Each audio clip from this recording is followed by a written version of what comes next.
ഇതിനെപ്പറ്റി റിസർച്ച് ചെയ്ത 6 പേര് പല കാരണങ്ങളാൽ മരണപ്പെട്ടു. സയന്റിസ്റ്റുമാരും മറ്റുള്ള റിസർച്ചേഴ്സും എല്ലാവരും പറയുന്നത് ഇതൊരു നാച്ചുറൽ ഫോർമേഷൻ മാത്രമാണെന്നാണ്. അതവിടെ നിൽക്കട്ടെ, നിങ്ങൾക്ക് ഈ ഒരു അണ്ടർഗ്രൗണ്ട് പ്രീഹിസ്റ്റോറിക് മെഗാ സ്ട്രക്ചർ കണ്ടിട്ട് ഒരു നാച്ചുറൽ ഫോർമേഷനായിട്ട് തോന്നുന്നുണ്ടെങ്കിൽ നിങ്ങളുടെ കണ്ണൊന്ന് ടെസ്റ്റ് ചെയ്യുന്നത് നല്ലതായിരിക്കും. ഒരു മലയുടെ മുകളിൽ ഏകദേശം 100ഓളം മീറ്റർ ആഴത്തിലുള്ള ഒരു ഷാഫ്റ്റ്. ഇതിപ്പോൾ 100 മീറ്റർ എന്ന് പറയുന്നത് നമുക്ക് ഇപ്പോൾ കിട്ടിയിരിക്കുന്ന ഇൻഫർമേഷൻ വെച്ചിട്ട് മാത്രമാണ്. പക്ഷെ ഒരുപാട് ആൾക്കാർ പറയുന്നത് ഇത് 100 ഒന്നല്ല, അതിന് കൂടുതൽ താഴേക്ക് പോകുന്ന ഒരു ജൈഗാന്റിക് ആയിട്ടുള്ള സ്ട്രക്ചർ ആണെന്നാണ്. നമ്മുടെ ലോകത്തിൽ മിസ്റ്റീരിയസ് ആയിട്ടുള്ള ഏൻഷ്യൻ സ്ട്രക്ചേഴ്സിൽ മുൻപന്തിയിൽ നിൽക്കുന്ന ഒരു സംഭവമാണ് ഗ്രേറ്റ് പിരമിഡ്സ് എന്ന് പറയുന്നത്. പക്ഷേ അതൊന്നുമല്ല ഈ ഒരു സ്ട്രക്ചറിനെ വെച്ച് കമ്പയർ ചെയ്യുമ്പോൾ. അതും ഈ ഒരു സ്ട്രക്ചർ ഡിസ്കവർ ചെയ്തിട്ട് അധികം വർഷങ്ങളൊന്നും ആയിട്ടില്ല. 2011 ഇങ്ങനത്തെ ഒരു സ്ട്രക്ചറെ നമ്മൾ അൺഎർത്ത് ചെയ്യുന്നത്. റഷ്യയിലെ ബക്സൻസൈ ജോർജ് എന്ന് പറയുന്ന സ്ഥലത്താണ് ഈ ഒരു മൗണ്ടൻ പീക്സ് കണ്ടുവരുന്നത്. ഈ മൗണ്ടൻ റേഞ്ചസിനെ വിളിക്കുന്നത് കാരാകോറ മൗണ്ടൻസ് എന്നാണ്. അതിൽ ഞാനിപ്പോൾ ഈ മാപ്പിൽ ലൊക്കേറ്റ് ചെയ്തിരിക്കുന്ന ഒരു പോയിന്റിലാണ് ഈ ഒരു സ്ട്രക്ചറൊക്കെ കണ്ടുവരുന്നത്. പുറമേ നിന്ന് നമ്മൾ നോക്കുകയാണെങ്കിൽ ഇത് വെറും ഒരു മലയായിട്ടായിരിക്കും നമുക്ക് തോന്നുക. പക്ഷേ ഇതിൻ്റെ അകത്ത് ഞാൻ നേരത്തെ പറഞ്ഞ പോലെ വളരെ ജൈഗാന്റിക് ആയിട്ടുള്ള ഒരു പ്രീഹിസ്റ്റോറിക് മെഗാ സ്ട്രക്ചർ തന്നെ ഒളിച്ചിരിപ്പുണ്ട്. അത് ഇത്രയും വർഷങ്ങളായിട്ട് നമ്മൾ ആരും തന്നെ കണ്ടുപിടിച്ചിട്ടുണ്ടായിരുന്നില്ല. 2011 ആർത്തർ സെമൽക്കോ എന്ന് പറയുന്ന ഒരു വ്യക്തി, അദ്ദേഹം ഒരു സ്പിലിയോളജിസ്റ്റ് ആണ്. അതായത് കേവ്സിനെ പറ്റിയിട്ട് മറ്റുള്ള ജിയോളജിക്കൽ സ്ട്രക്ചേഴ്സിനൊക്കെ പറ്റിയിട്ട് എക്സ്റ്റെൻസീവ്ലി സ്റ്റഡി ചെയ്യുന്ന ഒരു വ്യക്തിയാണ് ഇദ്ദേഹം. ഇദ്ദേഹത്തിന്റെ ലൈഫിൽ ഇദ്ദേഹം ഒരുപാട് ഗുഹകളൊക്കെ ഇങ്ങനെ എക്സ്കവേറ്റ് ചെയ്തിട്ടുണ്ട്, ഒരുപാട് ഗുഹകളൊക്കെ കണ്ടുപിടിച്ചിട്ടുണ്ട്, മാപ്പ് ചെയ്തിട്ടുണ്ട്. പക്ഷേ 2011 ഒരു എക്സ്പ്ലോറേഷനിൽ ഇദ്ദേഹം കണ്ടെത്തിയ ഒരു സംഭവമാണ് നിങ്ങളിപ്പോൾ ഈ സ്ക്രീനിൽ കാണുന്നത്. ഒരു മലയുടെ മുകളിൽ ഒരു ഓപ്പണിംഗ് ഇദ്ദേഹം കണ്ടു. അതായത് ഒരു എൻട്രൻസ് പോലത്തെ ഒരു ഓപ്പണിംഗ് ഇദ്ദേഹം കണ്ടു. അതിൻ്റെ അകത്താണെങ്കിൽ വളരെ പോളിഷ്ഡ് ആയിട്ടുള്ള കല്ല് കൊണ്ടുണ്ടാക്കിയ ഭിത്തികളാണ് ഇദ്ദേഹത്തിന് കാണാൻ കഴിഞ്ഞത്. അതും പെർഫെക്റ്റ്ലി വെർട്ടിക്കലി കട്ട് ചെയ്തിരിക്കുന്ന രീതിയിലാണ് ശരിക്കും ഈ കല്ലുകളുടെയൊക്കെ ഫോർമേഷൻ എന്ന് പറയുന്നത്. അങ്ങനെ ഈ ഒരു ഭിത്തി ഏകദേശം 40ഓളം മീറ്റർ താഴേക്ക് പോയിട്ടുണ്ട്.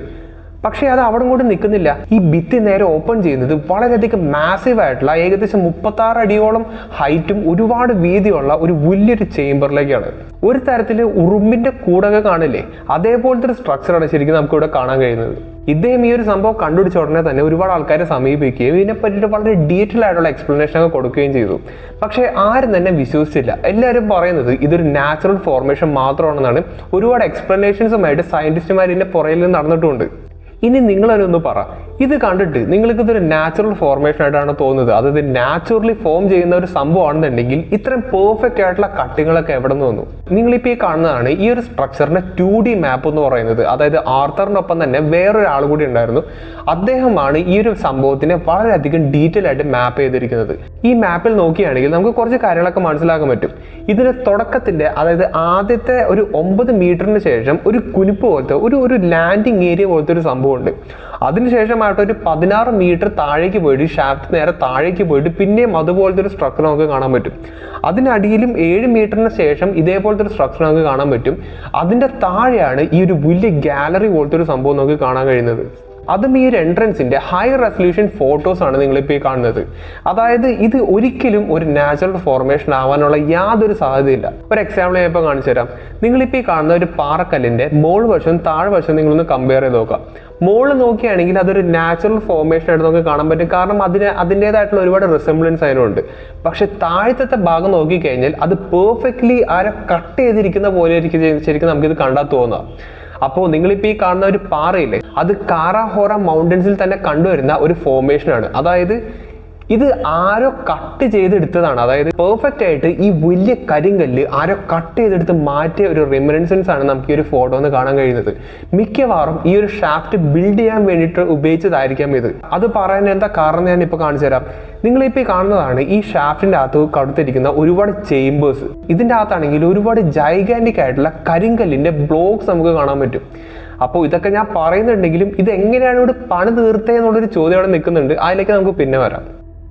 ഈ ബ്ലോക്സിന്റെ ഭാരമാവട്ടെ ഏകദേശം 100 ടണ്ണിന്റെ മുകളിൽ എന്തായാലും വരും, കാരണം അത്രയ്ക്ക് ജൈഗാന്റിക് ആയിട്ടുള്ള സ്ട്രക്ചേഴ്സ് ആണ് ശരിക്കും നമ്മളിപ്പോൾ കണ്ടുകൊണ്ടിരിക്കുന്നത്. അതും 2 ബ്ലോക്കുകൾ തമ്മിൽ ജോയിൻ ചെയ്യുമ്പോൾ ഉണ്ടാവുന്ന ആ ഒരു വരയില്ല, ആ ഒരു സീമില്ലേ, ആ സീമും നമുക്കിവിടെ കാണാൻ കഴിയും. അതുമാത്രമല്ല മറ്റുള്ള അഡ്വാൻസ്ഡ് ഏൻഷ്യൻ സ്ട്രക്ചേഴ്സ് പോലെ തന്നെ ഈ 2 വലിയ പാറക്കല്ലുകൾ തമ്മിൽ ഉണ്ടാക്കുന്ന ഒരു സീമില്ലേ, ആ ഒരു ഗ്യാപ്പില്ലേ, അത് 0 ആണ്. അതിൻ്റെ അകത്ത് നമുക്കൊരു രോമം പോലും നമുക്ക് അതിൽ കൂടെ കടത്തിവിടാൻ പറ്റില്ല. അത്രയ്ക്ക് പെർഫെക്റ്റ് ടോളറൻസോടെയാണ് ഈ ഒരു സംഭവം പണി തീർത്തിരിക്കുന്നത്. അപ്പോൾ ഇതൊക്കെ എങ്ങനെയെന്നുള്ളൊരു ചോദ്യം അവിടെ നിൽക്കുന്നുണ്ട്. ഈ ഒരു ഷാഫ്റ്റ് ഡിസ്കവർ ചെയ്ത ആർത്തർ തന്നെ പറയുന്നത് എന്താണെന്ന് അറിയോ?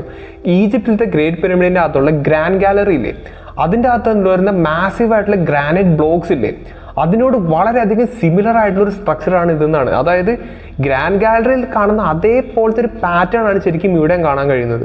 അതുമാത്രമല്ല, നമുക്കിപ്പോൾ ഈ കിട്ടിയിരിക്കുന്ന ഒരു മാപ്പില്ലേ, അതായത് ഇതിൻ്റെ അകത്തുള്ള അണ്ടർഗ്രൗണ്ട് മാപ്പില്ലേ, അത് ശരിക്കും നമുക്ക് ആക്സസ് ചെയ്യാൻ പറ്റിയിട്ടുള്ള ഷാഫ്റ്റിനെ പറ്റിയിട്ട് മാത്രമാണ് ഇതിനകത്ത് കൊടുത്തിരിക്കുന്നത്. അതായത് മനുഷ്യർക്ക് പോകാൻ പറ്റിയൊരു സ്ഥലത്തിൻ്റെ മാപ്പ് മാത്രമേ ഉള്ളൂ. അതുകൂടാണ്ട് ഒരുപാട് സ്ഥലങ്ങൾ ഇതിനകത്തുണ്ട്. അതായത് ചെറിയ ചെറിയ ഓട്ടകളും ഒരുപാട് ഗുഹകളും അങ്ങനത്തെ ഒരുപാട് സംഭവങ്ങൾ ഇതിൻ്റെ അകത്തുണ്ട്. ഇതിൻ്റെ അകത്താണെങ്കിൽ ഒരു മനുഷ്യക്കുഞ്ഞിന് പോലും കയറാൻ പറ്റില്ല, അത്രയ്ക്ക് ചെറിയ ചെറിയ ഗ്യാപ്പുകളാണ് ഇതിനകത്തുള്ളത്. ഗ്രേറ്റ് പിരമിഡ്സിനകത്ത് നോർത്തേൺ ഷാഫ്റ്റ്, സദേൺ ഷാഫ്റ്റ് എന്നൊക്കെ പറഞ്ഞ് ഒരുപാട് ഷാഫ്റ്റുകൾ നമുക്ക് കാണാൻ പറ്റും. ഷാഫ്റ്റ് എന്ന് പറയുന്നത് ചെറിയ ചെറിയ ഓപ്പണിങ്സ് ആണ്. പിരമിഡ്സിൻ്റെ അകത്തുള്ള ഒരു ഷാഫ്റ്റിൻ്റെ അകത്തായിക്കോട്ടെ ഇതേപോലെ റോബോട്ടിക് ക്യാമറ ഒക്കെ നമ്മൾ കടത്തി വിട്ടപ്പോൾ ഇതുപോലെ 2 കോപ്പർ ഹാൻഡിൽസോടെയുള്ള ഒരു ചെറിയ ഡോർ നമുക്ക് കാണാൻ പറ്റും. അപ്പോൾ ഞാൻ ആ വീഡിയോയിൽ ചോദിച്ചൊരു ചോദ്യമാണ്, ഇത്രയും ചെറിയ നാരോ പാസേജസിലൂടെ ആർക്ക് പോകാൻ വേണ്ടിയിട്ടാണ് ഇത് ഉണ്ടാക്കിയിരിക്കുന്നത്? സാധാരണ മനുഷ്യർക്ക് എന്തായാലും ഈ ഒരു ഷാഫ്റ്റിന്റെ അകത്തൂടെ കുത്തി നെരിച്ച് പോകാൻ പറ്റില്ല. അപ്പൊ എന്തിനു വേണ്ടിയിട്ടാണ് ഇത്രയും ഉള്ളില് ഈ ഒരു ഷാഫ്റ്റിന്റെ അകത്ത് നമുക്കൊരു ഡോർ പോലത്തെ ഒരു സംഭവം നമുക്ക് കാണാൻ കഴിയുന്നത്? അതുമാത്രമല്ല, നമ്മൾ ഈ ഒരു ഷാഫ്റ്റ് ഡ്രിൽ ചെയ്ത് നോക്കി അതിൻ്റെ അകത്ത് നോക്കുമ്പോൾ അടുത്ത ഡോർ നമുക്ക് കാണാൻ കഴിയുന്നു. അങ്ങനെ വളരെയധികം മിസ്റ്റീരിയസ് ആയിട്ടുള്ള കേസാണ് ശരിക്കും ഈജിപ്ഷ്യൻ്റെ കേസിലിരിക്കുന്നത്. എന്നാൽ അതേപോലത്തെ കുഞ്ഞു കുഞ്ഞു ഷാഫ്റ്റുകളാണ് ശരിക്കും നമുക്ക് ഈ ഒരു സ്ട്രക്ചറിനകത്ത് കാണാൻ കഴിയുന്നത്. അതായത് പിരമിഡ്സിൻ്റെ അകത്ത് എന്താണ് കാണുന്നത് അതിനോട് വളരെ സിമിലർ ആയിട്ടുള്ള സംഭവമാണ് അണ്ടർഗ്രൗണ്ടിൽ. അണ്ടർഗ്രൗണ്ട് നമുക്ക് പറയാൻ പറ്റില്ല, അത് ഞാൻ ഇപ്പോൾ പിന്നെ പറയാം. അങ്ങനത്തെ ഒരു സ്ട്രക്ചറാണ് നമുക്ക് ഇവിടെ കാണാൻ കഴിയുന്നത്. അതായത് നിരവധി ഷാഫ്റ്റുകൾ നമുക്ക് ഇതിനകത്ത് കാണാൻ കഴിയുന്നുണ്ട്. ഇതുപോലെ തന്നെയുള്ള ഒരു ഷാഫ്റ്റ് ഈ ഒരു സ്ട്രക്ചറിന്റെ താഴേക്ക് പോകുന്നുണ്ട്, അതായത് അടിഭാഗത്തേക്ക് ഇങ്ങനെ പോകുന്നുണ്ട്. ഈ ഒരു ഷാഫ്റ്റിന് എന്തോ ഒരു താഴ്ച ഉണ്ടെന്ന് അറിയാൻ വേണ്ടിയിട്ട് ഇദ്ദേഹം എന്താണ് ചെയ്തതെന്ന് അറിയോ? ഒരു ടോർച്ച് എടുത്താൽ എൻ്റെ ഇങ്ങനെ അടിച്ചു നോക്കി. പക്ഷെ ഇദ്ദേഹം പറയുന്നത് എന്താ വെച്ചാൽ ആ ടോർച്ചിന്റെ ലൈറ്റ് ഒരിടത്തും മുട്ടുന്നില്ല എന്നുള്ളതാണ്. അതായത് ഈ ഒരു സംഭവം ഇൻഫിനിറ്റ്ലി താഴേക്ക് പോകുന്നത് പോലെയാണ് ഇദ്ദേഹത്തിന് അത് കണ്ടിട്ട് തോന്നിയത്. അപ്പോൾ ഈ ഷാഫ്റ്റുകളുടെയൊക്കെ ഉപയോഗം എന്താണ്? ഈ ഒരു സ്ട്രക്ചർ എന്താണ്? ഇത് എന്തിനാണ് പണി തീർത്തിരിക്കുന്നത്? ഇതിന്റെ പേർപ്പസ് എന്താണ്?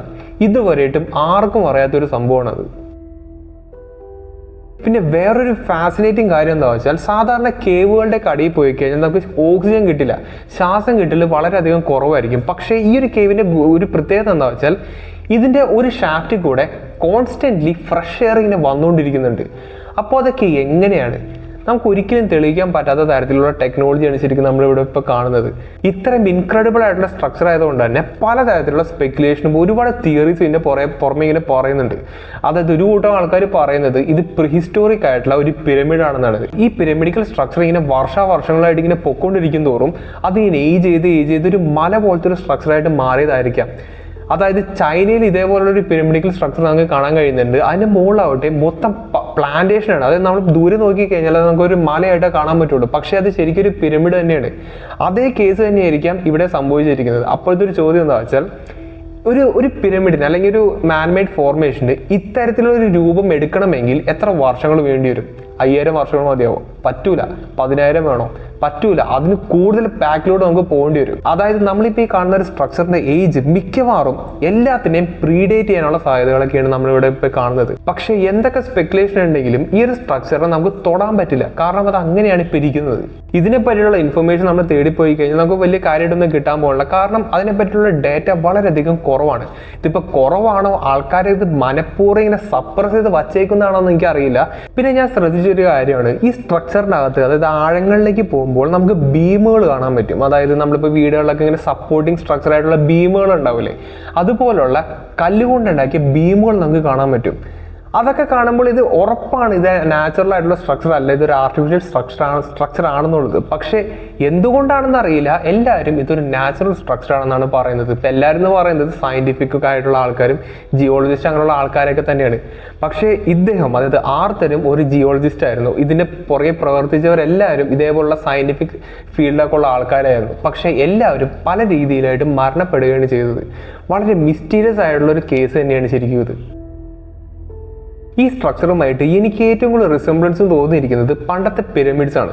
കിങ് ഖുഫുയുടെ പിരമിഡ് എന്ന് വിശേഷിക്കപ്പെടുന്ന ഗ്രേറ്റ് പിരമിഡിന്റെ ഇന്റേണൽ സ്ട്രക്ചറാണ് നിങ്ങളിപ്പോൾ കാണുന്നത്. ഞാൻ പല വീഡിയോയിലും കാണിച്ചിട്ടുണ്ട്. ഈ സ്ട്രക്ചർ നോക്കുകയാണെങ്കിൽ അതിന്റെ ഒരു ഭാഗം ഭൂമിക്കടിയിലാണ് പോയിരിക്കുന്നത്. അതും ഗ്രേറ്റ് പിരമിഡിന്റെ ഏറ്റവും താഴെ കാണുന്ന ഈ ഒരു ചെറിയൊരു സ്ട്രക്ചർ ഇല്ലേ, അതിലേക്ക് പോകുന്ന വഴി എന്ന് പറയുന്നത് വളരെയധികം ഇടുങ്ങിയൊരു വഴിയാണ്. അതായത് ഒരിക്കലും ഇത് മനുഷ്യർക്ക് ട്രാവൽ ചെയ്യാൻ വേണ്ടിയിട്ട് ഉണ്ടാക്കിയൊരു സംഭവം അല്ല. അപ്പോൾ ഈ രണ്ട് സ്ട്രക്ചേഴ്സിന്റെ സിമിലാരിറ്റി കണ്ടിട്ട് എനിക്ക് തോന്നുന്നത് ഇതൊരു ഏൻഷ്യന്റ് പിരമിഡ് ആവാനുള്ള സാധ്യതയെ പറ്റിയിട്ടാണ്. സിമിലർ വലിപ്പമുള്ള ഷാഫ്റ്റുകൾ നമുക്ക് കാണാൻ പറ്റും, ഇതേപോലുള്ള ചെറിയ ചെറിയ വഴികൾ നമുക്ക് കാണാൻ പറ്റും, പെർഫെക്റ്റ്ലി ജോയിൻ ചെയ്തിരിക്കുന്നത്, പെർഫെക്റ്റ്ലി കട്ട് ചെയ്തിരിക്കുന്ന വലിയ വലിയ കല്ലുകൾ നമുക്ക് കാണാൻ പറ്റും. ഇത് തമ്മിൽ യാതൊരു രീതിയിലുള്ള സീംസും കാണാൻ പറ്റില്ല, പോളിഷ്ഡ് ആയിട്ടുള്ള സർഫസ് ആണ്. എല്ലാം തന്നെ പിരമിഡ്സിനോട് വളരെ സിമിലർ ആയിട്ടുള്ള സംഭവമൊക്കെ തന്നെ നമുക്ക് ഇവിടെ കാണാൻ കഴിയുന്നത്. ഇപ്പോൾ പിരമിഡ്സ് മാത്രമല്ല, നമ്മുടെ എല്ലോറ കേവ്സ് ആയിക്കോട്ടെ, പല പല ഏൻഷ്യന്റ് സ്ട്രക്ചേഴ്സും ആയിക്കോട്ടെ, എല്ലാത്തിലും ഇതിനായിട്ട് വളരെയധികം സിമിലാരിറ്റി ഉണ്ട്. ഈ ഒരു സ്ട്രക്ചറിനെ പറ്റി പഠിക്കുമ്പോൾ ഞാൻ ഏറ്റവും കൂടുതൽ കേട്ടേക്കുന്ന ഒരു കാര്യമാണ്, അതായത് നാസി ജർമ്മൻസ് അവർ ഈ ഒരു സ്ട്രക്ചറിനെ പുറകെയായിരുന്നു എന്നുള്ളത്. അതായത് ഇത് ശരിക്കും ഹിഡൻ ആയിട്ടുള്ള സ്ട്രക്ചർ ആയിരുന്നു. അപ്പോൾ ഇതിൻ്റെ പുറകെയായിരുന്നു ഇവരെന്നുള്ള ഒരു സ്റ്റോറി ഞാൻ അതിനെ പറ്റിയിട്ട് കേട്ടിട്ടുണ്ട്. അപ്പോൾ ഇങ്ങനത്തെ ഒരു സ്ട്രക്ചർ, അതായത് ഒരു അണ്ടർഗ്രൗണ്ട് സിറ്റി എന്നാണ് ശരിക്കും ഇവരെന്നെ വിശേഷിപ്പിക്കുന്നത്. അപ്പോൾ അത് ശരിക്കും ഒരു മിത്തായിട്ടാണ് ശരിക്കും ഈ ഒരു നാസി ജർമ്മൻസ് ഒക്കെ കൺസിഡർ ചെയ്തിരുന്നത്. അപ്പോൾ അവർ ഇങ്ങനത്തെ ഒരു സംഭവം ഒരു മിത്തല്ല, ഇത് ശരിക്കും റിയൽ ആണെന്ന് തെളിയിക്കാൻ വേണ്ടിയിട്ട് നമ്മുടെ ലോകം മുഴുവൻ എക്സ്കവേഷൻസ് നടത്തി. അങ്ങനെ വന്ന് നമ്മുടെ റഷ്യയിലെ ഈ ഒരു മൗണ്ടൻ റേഞ്ചസിലും അവർ എക്സ്കവേഷൻ നടത്തി. പക്ഷെ അവർ കണ്ടുപിടിച്ചിട്ടില്ല എന്നുള്ളൊരു കാര്യമാണ് നമുക്കിവിടെ അറിയാൻ കഴിയുന്നത്. അതായത് ഇവർ എക്സ്കവേഷൻ നടത്തിയതിനുള്ള ഒരു സിമ്പിളും അവിടെ കല്ലിൽ കൊത്തി വെച്ചിട്ടുണ്ട്. നാസി ജർമ്മൻസ് എന്ത് മിത്തോളജിയുടെ പുറയാണ് പോയെന്ന് കേട്ട് കഴിഞ്ഞാൽ നിങ്ങൾക്ക് ചിലപ്പോൾ ഒരു കൺഫ്യൂഷൻ വരും. നിങ്ങൾ ശംബാല എന്ന് കേട്ടിട്ടുണ്ടോ? അതായത് ഒരു ലോസ്റ്റ് അണ്ടർഗ്രൗണ്ട് സിറ്റീനെ പറ്റി കേട്ടിട്ടുണ്ടോ? അവർ ആ ഒരു മിത്തോളജിയുടെ പുറയായിരുന്നു പോയിരുന്നത്. കാരണം അവരുടെ ആൻസിസ്ട്രി ഒക്കെ തെളിയിക്കാൻ വേണ്ടിയിട്ടാണ് ശരിക്കും അവർ ഇങ്ങനത്തെ ഒരു സംഭവം ചെയ്തു തരുന്നത്. ഇതിപ്പോൾ വെറുതെ ഒരു ഗ്രൂപ്പ് ആൾക്കാർക്ക് ചുമ്മാ സമയം പോകാൻ വേണ്ടിയിട്ട് ലോകം മുഴുവൻ അന്വേഷിച്ചിരുന്ന ഒരു മിത്തോളജിയുടെ പുറകെ പോയ കഥയല്ല ഇവിടെ പറയുന്നത്. ഇതിനെ പറ്റിയിട്ട് ഒരു ഓർഗനൈസേഷൻ ഉണ്ടാക്കുകയും ഒരു വലിയൊരു ട്രൂപ്പ് തന്നെ ഉണ്ടാക്കുകയും നമ്മുടെ ലോകം മുഴുവനും ഈ ഒരു സ്ഥലത്തെ പറ്റിയിട്ട് എക്സ്കവേറ്റ് ചെയ്യുന്ന ഒരു സിറ്റുവേഷൻ ഒന്ന് ആലോചിച്ച് നോക്കുക. അത്രയും കോംപ്ലിക്കേറ്റഡ് ആയിട്ടൊരു സംഭവം ശരിക്കും ഞാനിപ്പോൾ പറയുന്നത്. ഇതിപ്പോൾ കളിതമാശ ഒന്നല്ല ഞാൻ പറയുന്നത്. അപ്പോൾ ഇവരും ഈ ഒരു സ്ട്രക്ചറിന്റെ പുറകെയായിരുന്നു എന്നുള്ളൊരു തെളിവ് ഇവിടെ കൊത്തിവെച്ചിട്ടുണ്ടായിരുന്നു. അതായത് ഒരു ഏൻഷ്യന്റ് അണ്ടർഗ്രൗണ്ട് സിറ്റീനെ പറ്റിയിട്ടാണ് ഞാനിവിടെ പറയുന്നത്. നാസി ജർമ്മൻസിന്റെ ഈ ഒരു കഥയുടെ പുറകെയാണ് നമ്മുടെ ഓർത്തർ പോയത്. അപ്പോൾ അതിന്റെ പുറകെ പോയപ്പോഴാണ് അദ്ദേഹത്തിന് ഇന്നൊരു ലൊക്കേഷൻ കിട്ടിയത്, അതായത് ഈ ഒരു മലയെ പറ്റിയിട്ടുള്ള ഒരു ലൊക്കേഷൻ കിട്ടിയത്. അങ്ങനെയാണ് 2011 ഇദ്ദേഹം ആ ഒരു ഷാഫ്റ്റ് ഡിസ്കവർ ചെയ്യുന്നത്. അതായത് ഓർത്തർ എന്ന് പറയുന്ന ഈ ഒരു ജിയോളജിസ്റ്റ് ശരിക്കും ആ ഒരു സ്ഥലം അന്വേഷിച്ച് നടന്ന് കണ്ടുപിടിച്ച പോലത്തെ ഒരു സിറ്റുവേഷനാണ് ഇവിടെ സംഭവിക്കുന്നത്. പക്ഷേ ഇദ്ദേഹം കണ്ടെത്തിയപ്പോൾ ഇദ്ദേഹം ഇത്രയും പ്രതീക്ഷ കാണില്ല. ഇദ്ദേഹം തന്നെ പറയുന്ന ഒരു കാര്യമുണ്ട്, ഇതിപ്പോൾ ഒരു സ്ട്രക്ചർ മാത്രമല്ല അവിടെ ഉള്ളത്. കാരണം ഈ ഒരു സ്ട്രക്ചറിനകത്തുള്ള ഷാഫ്റ്റ് എങ്ങനെയാണ് പോകുന്നതെന്നുള്ളൊരു കാര്യം ആർക്കും ഇതുവരെയായിട്ട് അറിയില്ല. അതുകൊണ്ട് തന്നെ ഈ ഒരു മല മുഴുവനും ഇതുപോലുള്ള പല പല ഷാഫ്റ്റുകൾ ഉണ്ടാകാനുള്ള സാധ്യതയെ പറ്റിയിട്ട് ഇദ്ദേഹം വളരെയധികം സ്പെക്കുലേറ്റ് ചെയ്യുന്നുണ്ട്. അതായത് നാസി ജർമ്മൻസ് ബിലീവ് ചെയ്ത പോലെ തന്നെ ഒരു അണ്ടർഗ്രൗണ്ട് സിറ്റി തന്നെ ആവാനുള്ള സാധ്യതയാണ് ശരിക്കും ഇദ്ദേഹം പറയുന്നത്. ഞാൻ ശരിക്കും ശംബാല എന്ന് പറയുന്ന ഒരു ഏൻഷ്യന്റ് അണ്ടർഗ്രൗണ്ട് സിറ്റിനെ പറ്റിയിട്ട് റിസർച്ച് ചെയ്തുകൊണ്ടിരിക്കുമ്പോഴാണ് ഞാൻ ഇങ്ങനത്തെ ഒരു ടോപ്പിക്കിലേക്ക് കയറി വന്നത്. അപ്പോൾ ഇത് വളരെയധികം ഇൻട്രസ്റ്റിംഗ് ആയിട്ട് എനിക്ക് തോന്നി. അത് മാത്രമല്ല, ഈ ഒരു ഷാഫ്റ്റിനെ പറ്റിയിട്ട് ഞാൻ ഇതിന് മുമ്പും കേട്ടിട്ടുണ്ട്. ഞാൻ പലതരത്തിലുള്ള ancient advance technology, ancient advance സ്ട്രക്ചേഴ്സിനെ പറ്റിയിട്ടൊക്കെ ഇങ്ങനെ റിസർച്ച് ചെയ്യുമ്പോഴും എനിക്ക് എപ്പോഴും കിട്ടുന്ന ഒരു സംഭവമാണ് ഇത്. പക്ഷേ ഇതിനെ പറ്റിയിട്ട് കൂടുതൽ ഡീറ്റെയിൽസ് ഇല്ലാത്തത് കൊണ്ടാണ് ഞാൻ അന്നൊന്നും ആ ഒരു വീഡിയോ ചെയ്യാത്തത്. മിക്കവാറും ഈ ടോപ്പിക്കിനെ പറ്റി സംസാരിക്കുന്ന ഏക മലയാളി, ഏക സൗത്ത് ഇന്ത്യൻ ചിലപ്പോൾ ഞാൻ മാത്രമായിരിക്കുള്ളൂ. കാരണം ഇതൊന്നും അങ്ങനെ മെയിൻ സ്ട്രീമിലേക്ക് പോകാത്ത ടോപ്പിക്കുകളാണ്. ഇത്തരത്തിലുള്ള സോഷ്യൽ റെലവൻസ് ഇല്ലാത്ത ടോപ്പിക്സ് ആണ് മിക്കവാറും നമ്മുടെ ചാനലിൽ പറയാം. കാരണം എന്താണ്, നമ്മൾ ഇത്തരത്തിലുള്ള ഹിഡൻ സീക്രട്സ് ഒക്കെ പുറത്തേക്ക് കൊണ്ടുവരാനാണ് നോക്കുന്നത്. അല്ലാണ്ട് സയന്റിസ്റ്റുമാർ എന്താണ് പറയുന്നത്, അവരെന്താണ് തരുന്നത്, ഇവരെന്താണ് തരുന്നത്, അത് മാത്രം കൺസ്യൂം ചെയ്ത് ജീവിക്കുന്ന ഒരു ടൈപ്പ് ആളല്ല ഞാൻ ക്വസ്റ്റ്യൻ ചെയ്യാൻ പഠിച്ച ഒരാളാണ്. നമ്മൾ എന്തെങ്കിലും ഒരു ടോപ്പിക്കിനെ പറ്റി പഠിക്കുകയാണെങ്കിൽ അതിനെപ്പറ്റി മാക്സിമം റിസർച്ച് ചെയ്യുക. നമുക്ക് കിട്ടുന്ന ഇൻഫർമേഷൻ മാത്രം വെച്ചിട്ട് നമ്മൾ ഒതുങ്ങി പോകരുത്. അതിനെപ്പറ്റി കൂടുതൽ കാര്യങ്ങൾ സെർച്ച് ചെയ്യുമ്പോഴാണ് നമുക്ക് പല പല സീക്രട്സും മനസ്സിലാക്കാൻ കഴിയുന്നത്. ഫോർ എക്സാമ്പിൾ, ഇപ്പോൾ ഈ ഒരു ഷാഫ്റ്റിനെ പറ്റി തന്നെ കൺസിഡർ ചെയ്യാം. ഇതിപ്പോൾ നമ്മളൊരു നോർമൽ ആൾ ഇതിനെപ്പറ്റി സെർച്ച് ചെയ്യുകയാണെങ്കിൽ ഇതൊരു നാച്ചുറൽ ഫോർമേഷൻ ആയിട്ട് അത് അപ്പം തന്നെ തള്ളി മാറ്റി വെച്ചേനെ. പക്ഷെ നമ്മൾ ഇതിനായിട്ട് ഡീപ്പായിട്ട് റിസർച്ച് ചെയ്യുമ്പോഴാണ് ഇതിൻ്റെ പുറയിലുള്ള ബാക്ക് സ്റ്റോറീസ് നമുക്ക് കിട്ടുന്നത്. അതേപോലെ തന്നെയാണ് ഇതേപോലെ ഏൻഷ്യന്റ് ഈജിപ്ഷ്യൻസിനെ പറ്റി ഞാൻ സംസാരിക്കുമ്പോഴും എല്ലാത്തിനെ പറ്റിയിട്ടും ഒരുപാട് തിയറീസ് ഇങ്ങനെ ഉണ്ട്. പക്ഷേ ഇത് സയന്റിഫിക് കമ്മ്യൂണിറ്റി സപ്പോർട്ട് ചെയ്യുന്നില്ല എന്ന് പറഞ്ഞുകൊണ്ട് ഒരു കൂട്ടം ആൾക്കാരെ ഇതിൻ്റെ മാറ്റി വെച്ചേക്കണം, അതിൻ്റെ മൈൻഡ് പോലും ചെയ്യുന്നില്ല. അതായത് സയൻസ് പറയുന്നതാണ് ശരി എന്ന് വിശ്വസിക്കുന്ന ഒരു കൂട്ടം ആൾക്കാരെ പറ്റിയിട്ടാണ് ഇവിടെ പറയുന്നത്. പക്ഷെ സയൻസ് മാത്രമല്ല നമ്മുടെ ലോകത്തുള്ളത്. പല പല കാര്യങ്ങൾ ലോജിക്കലി ആലോചിക്കുമ്പോൾ സയൻസിന് എക്സ്പ്ലനേഷൻ തരാൻ കഴിയുന്നുണ്ട്. ഒരു എക്സാമ്പിൾ പറയുകയാണെങ്കിൽ ഇപ്പോൾ ഈ പേൻ എന്തുകൊണ്ടാണ് വർക്ക് ചെയ്യുന്നത്, ഗ്രാവിറ്റി കാരണം ഈ മഷി താഴെ ഇങ്ങനെ പോയിട്ട് ഈ മിനിബിലേക്ക് വരുന്നത്, അത് നേരെ അങ്ങനെയാണ് പേന വർക്ക് ചെയ്യുന്നത്. അത് സയൻസിന് ഇതിനൊരു എക്സ്പ്ലനേഷൻ തരാൻ കഴിയുന്നുണ്ട്. പക്ഷേ പല പല ഏൻഷ്യന്റ് സ്ട്രക്ചേഴ്സ് ആയിക്കോട്ടെ, ഇപ്പോൾ ഈ കാണുന്ന എല്ലോറ കേവ്സ് ആയിക്കോട്ടെ, ഇതൊക്കെ എങ്ങനെയാണ് പണിതെന്ന് നമുക്ക് ചോദിച്ചു കഴിഞ്ഞാൽ സയൻസിന് അതിനോടൊരു ഉത്തരം തരാൻ കഴിയില്ല. അപ്പോൾ നമ്മൾ അതിന് പുറമെ എന്തെങ്കിലും ഒരു സ്പെക്കുലേഷൻ, എന്തെങ്കിലും ഒരു തിയറി ആയിട്ടൊക്കെ കൊണ്ടുവന്നു കഴിഞ്ഞാൽ അത് സയൻസ് സപ്പോർട്ട് ചെയ്യില്ല. അപ്പോൾ സയൻസ് അതിനെ സപ്പോർട്ട് ചെയ്യുന്നില്ല എന്ന് വെച്ചിട്ടുണ്ട് അത് തെറ്റാണെന്നല്ല ഇവിടെ പറയുന്നത്. അത് സയൻസിന് അറിഞ്ഞുകൂടാ, അത്രേ ഉള്ളൂ. അതിനല്ലാണ്ട് ഇതിലൊരു മിസ്റ്റേക്ക് ഒന്നും അവിടെ ഇല്ല. അപ്പോൾ ഞാൻ പറഞ്ഞു വന്നത്, സയൻസ് ഒരു കാര്യത്തെ സപ്പോർട്ട് ചെയ്യുന്നില്ല എന്ന് വെച്ച് അത് തെറ്റാവണമെന്നില്ല. നമുക്കറിയാത്ത ഒരുപാട് കാര്യങ്ങൾ നമ്മുടെ ലോകത്ത് ഇപ്പോൾ ഉണ്ട്, ഒരുപാട് കാര്യങ്ങൾ ഇതിനു മുമ്പ് സംഭവിച്ചിട്ടുണ്ട്. അപ്പോൾ ഓരോന്നായിട്ടായിരിക്കും നമ്മൾ ഓരോരോ വീഡിയോസായിട്ട് വരാം. എൻ്റെ ഒരുപാട് വർഷത്തെ റിസർച്ച് ആണ് നിങ്ങളിപ്പോൾ ഓരോ വീഡിയോസായിട്ട് കാണുന്നത്. ഇപ്പോഴേ ഞാൻ പറഞ്ഞേക്കാം, ഞാനൊരു സയൻസ് പേഴ്സണാണ്, സയൻസ് ഫസ്റ്റ് പേഴ്സണാണ്. അതായത് ഒരുപാട് സയൻറ്റിഫിക് കാര്യങ്ങളൊക്കെ ആയിട്ട് ഞാൻ ഇങ്ങനെ പോകുന്നുണ്ടെങ്കിലും ഞാൻ ഒരുപാട് ചോദ്യങ്ങൾ ചോദിക്കുന്ന ഒരാളാണ്. അപ്പോൾ നിങ്ങൾക്ക് എന്താണ് തോന്നുന്നത്, അത് മാക്സിമം കമൻറ്റ് ചെയ്ത് അറിയിക്കാൻ ശ്രമിക്കുക. നിങ്ങളുടെ കമൻറ്റുകൾ വായിക്കാൻ എനിക്ക് ഇഷ്ടമാണ്, അതുകൊണ്ടാണ് ഞാനിപ്പോൾ എപ്പോഴും ഇങ്ങനെ പറയുന്നത്. ഇപ്പോൾ നിങ്ങൾക്ക് ഈ വീഡിയോ ഇഷ്ടമായെങ്കിൽ അതൊന്ന് ലൈക്ക് ചെയ്യാൻ ശ്രമിക്കുക. നിങ്ങൾക്ക് ഈ ഒരു അണ്ടർഗ്രൗണ്ട് പ്രീഹിസ്റ്റോറിക് മെഗാ സ്ട്രക്ചർ കണ്ടിട്ട് ഒരു നാച്ചുറൽ ഫോർമേഷനായിട്ട് തോന്നുന്നുണ്ടെങ്കിൽ നിങ്ങളുടെ കണ്ണൊന്ന് ടെസ്റ്റ് ചെയ്യുന്നത് നല്ലതായിരിക്കും. അപ്പോൾ നല്ലൊരു ടോപ്പിക്കായിട്ട് ഇനി അടുത്ത വീഡിയോ കാണാം.